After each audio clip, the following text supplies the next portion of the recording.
My blissful gorgeous child, welcome in our Sarvam Khalvidam Bramha Foundation Forum, infusing a panoramic view of life or evolution of human consciousness and world peace. To change our affliction-inducing thought patterns and evolve into peaceful, blissful realms of ourselves, a great deal of understanding of a higher caliber along with experiences of life's mystery is needed. To fulfill these needs, here comes Sarvam Khalvidam Bramha Foundation. There are two approaches to the ultimate, logic and intuition. Logic is like a dim earthen flame. Holding it, you proceed through the dark midnight, protecting it from the wind and movements, seeing a small area at a time, and you proceed on and on and on. So this is logic. Okay? Intuition is like lightning. Through one flash of lightning, you suddenly see everything. Thus, you have two choices. Being with logic, which means our society, our science, our Plato and Aristotle educational system, a Macaulayite educational system. Be with those or be with us. We are giving you sudden illumination by saying Sarvam Khalvidam Bramha. Through your social setup, educational and religious systems, you can glance only a few feet of land at a time. That's why your opinions and decisions and principles keep changing as you grow physically and evolve consciously. Even Bertrand Russell, Einstein and Newton were not exceptions. And this changing goes endless. Innumerable downfalls come in the way, hills and dales, pits and stony mounds. You have to keep on climbing and descending, ascending and descending many times. Your neck breaks, legs get torn off, another body, and you go on. You are a constant traveler from a lower level of consciousness to a higher one, and if I say endless, it would not be an exaggeration. But all along you have only a little earthen flame in your hand. Stumbling, slipping, falling and arising, you are on this journey of life. Your journey begins from the cradle and ends in the crematorium or grave. And how much knowledge you have obtained is expressed, exhibited at the time of death and in deathly situations as well throughout the course of life. It is said that as a caterpillar leaves one leaf, only after it has put its foot on another leaf, its foothold on another, and then he leaves the former. The same way, each being on the earth is leaving after this body only after securing the next body it will go into. So be it physical or subtle, in this way the journey of evolution continues. If you would like to speed up this journey, see all in one glance and rush ahead, then come on there. There is nothing secret about it. No hiding, no kidding, no manipulating, no exploiting. We are here to offer it to you all at once. It is up to you to get it. If you attain it, you will be blissed out, and this bliss will never leave you. If you only get it partially or don't get it at all, don't worry. We are not finished with you. Still, we would like to walk with you in the journey of life. There are many more options, many steps and formulas. We will keep revealing them in these occasions and meetings and sessions, as well as our many other literatures like flashes of lightning illumining stretches, a landscape over and over, far more information. My dear friends, you just look inside you. Sarvam means this all, this entirety, this whole. Khalu means verily, truly, definitely. Idam means this. And Brahma is the mystery experience which is undefinable, inconceivable and indescribable. The only thing which can be said is that its knowledge begins practically with a timeless, breathless experience of love, of bliss, of beauty, Satchidanandam.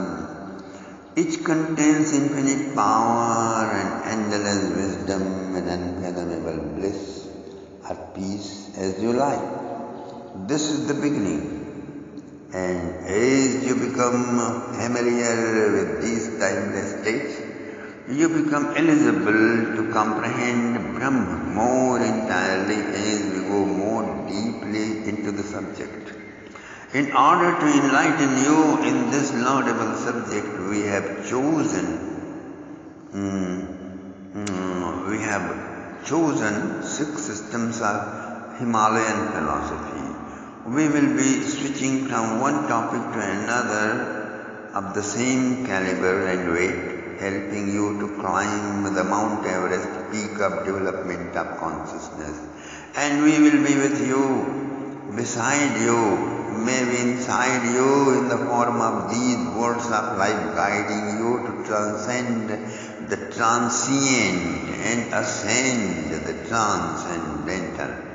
We shall be an invisible friend of yours, and the way to this communication is through our message reciprocation. Okay? Please do not hold, do not avoid, do not suppress whatever feelings come in your heart. Killing the innocent fetus of spiritual quest, queries and questions, no matter how small or insignificant they may appear, whether they have risen out of curiosity, fascination, wonderment, or searching the truth, all are most precious to us. They contain the possibility of sky-towering gigantic potentiality, which can fill your life, which can fill the surroundings with a spatial aroma which eradicates all sufferings of life. But when you suffocate them through suppression or lack of support, then you crush their throat and kill them right in the womb. Poor little baby of nectar. Poor little infant of infinite possibility dies down gasping for the air of your attention and support. Stop that! My yell at you is eternal. Please don't kill this innocent baby of yours. Can you believe it? More costly than your physical body. Physical babies can entertain you, take care of you in the old age, but they cannot save you from impending death. He or she cannot save you from senility or mental anguish and fatal disease, but this baby can. All you have to do is to let it be born and raise it wisely, then it will grow in your life as your own immortal self. And in front of this, birth and death becomes just a changing of clothes, just dropping the old and putting on the new. The same way joys and pain become sporty, fantastic adventures, my dear friends. Thus, no matter where you live, what your race, your class, your religion is, we have this unfinished business with you. In this forum, we will be dealing with bare, hard facts of life and existence.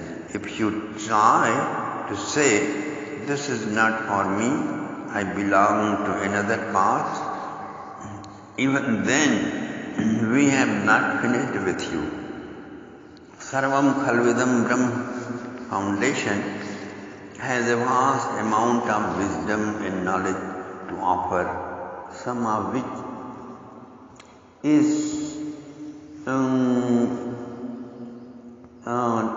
will be shared with you in non-coming days.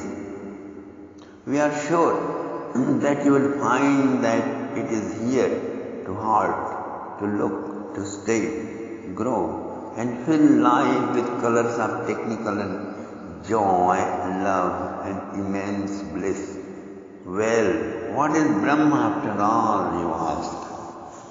Lord Vishnu, the Vasudeva, I say. Lord Vishnu, you wonder, I am sorry. Brahma means Lord Shiva. Lord Shiva, no, Divine Mother. The Tripura Sundari, I mean. Divine Mother? Oh, so sorry. I mean to say Thou. Oops, sorry. Brahma means Jesus Christ. Christ? Prayer. Parvardigar Alam. That's it. No Christ. Parvardigar Alam. Oof. Oh, what is it you are trying to say anyway? Only that Brahma is all the wisdom of all the oracles and enlightened ones and seekers of truth all over the world from time immemorial. It is the unlimited, unbounded, unfathomable love which Josepha and Chaitanya lived. It is the all-absorbing, all-merging inner experience which Shankara, Socrates and Vachaspati knew. It is the love between Romeo and Juliet and Layla and Majnun. It is Brahma alone which existed and arose in high tidal waves of their life. Lover and beloved were just two outer excuses for its manifestation. Who after all was Charlie Chaplin waiting for all his life? In fact, he did not know until Una O'Neill came in his later age, but he missed the point. In the captivating perfume of the love letters of Mr. Franklin Roosevelt and Lucy Mercer, what do you think was flowing out? Whether it is Mercer of Miss Lehan, wherever warmth is timeless, then and there Brahma's light shines out, even if she is someone else. But if Francis Stevenson invokes those soft feelings in a person like David Lloyd George, a Prime Minister of Britain, then sure it is Brahma which is vibrant in between, and the both are just two jumping boards for their souls to leap in the swimming pool of Brahma. They did it or not, who can tell? But I can say that the swimming pool of life was there, all clean, filled with crystal clear water. It could have been done. It could have been done. How is it that a person like Adolf Hitler survived while Maximilian Kolbe, like saints, died in the gas chamber? 6 million innocent people were annihilated. And where was God? Was God dead, as Nietzsche declared, or was he sleeping somewhere snoring? No. My guess is that there was someone who loved Hitler so much that she would die for him, not out of force, but out of independent love. When someone loves you so much, then power comes. Otherwise, how could Ravan have lived after kidnapping Sita? Only out of his wife's great love, Princess Sulochana is said to have been the secret of power of Meghnad, who conquered even Indra. Similarly, because of Eva Braun, if not unity, Hitler sustained, and due to Clara Patricia, Mussolini did not fall down dead or turn into ashes under the heavy weight of his karma. If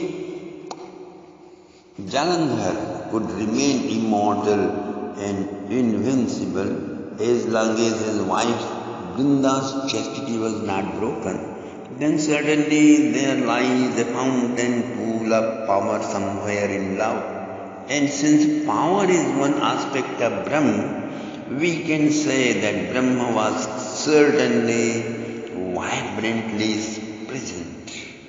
This only serves to illustrate the immense power inherent in even a single ray of the brilliant effulgence of Brahmic power.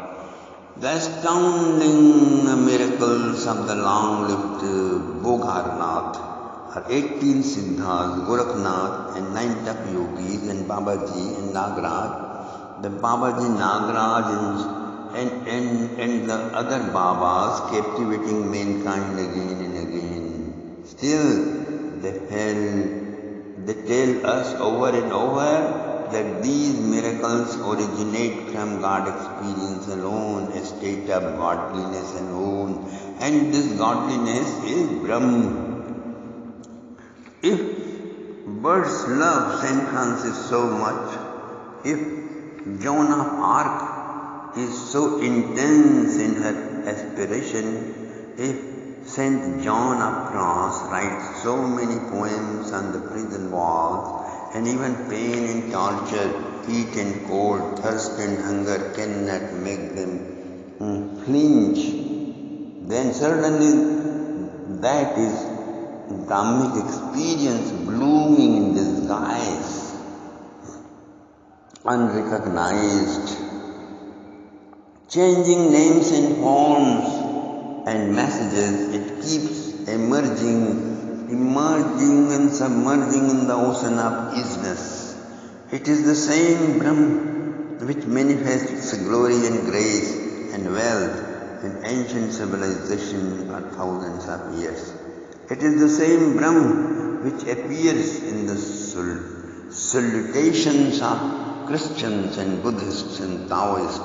It is the same Brahma manifesting in the acts of charity and love offering.